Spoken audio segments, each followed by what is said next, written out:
It's a nice way of saying you will be going to an institution, okay? You will not receive any more home-based care services. Some are concerned budget cuts could affect certain programs. Good evening, everyone, and thank you for joining us. A group of people gathered this morning to protest state budget cuts. They're worried it could affect funding for programs within Health and Human Services.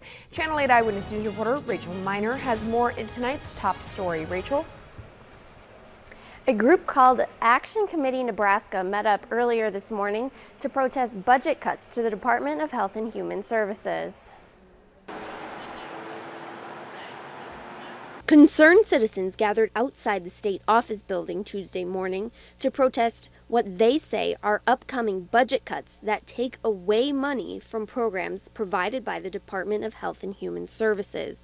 Action Committee Nebraska, the group who organized the protest, said budget cuts need to be made elsewhere because people rely on services provided by the department. You know, let's spend it on the providers that give home care to the disabled and allow them to stay in their homes instead of being institutionalized and being put on a waiting list where they could, in fact, die. The group says budget cuts of $11.4 million will kick almost 1,200 people off Medicaid and no longer provide funding for home care-based programs, forcing some families to put their loved ones in institutions. I find it almost criminal that Pete Ricketts would cut from the most vulnerable in our society.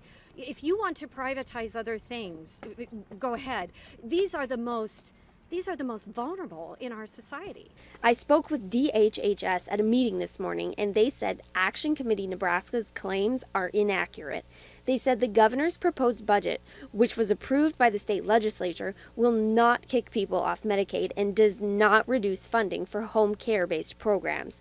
In a statement, DHHS said the Department of Health and Human Services is successfully delivering a variety of services to over 12,000 Nebraskans who are elderly or have disabilities so they can continue to live in or return to their homes or another home-like setting. The statement goes on to say that the budget reductions from last legislative session have not and will not impact these services. DHHS urges anyone with questions about the budget cuts or assistance programs to contact them. Rachel Miner in our top story tonight. Thank you, Rachel.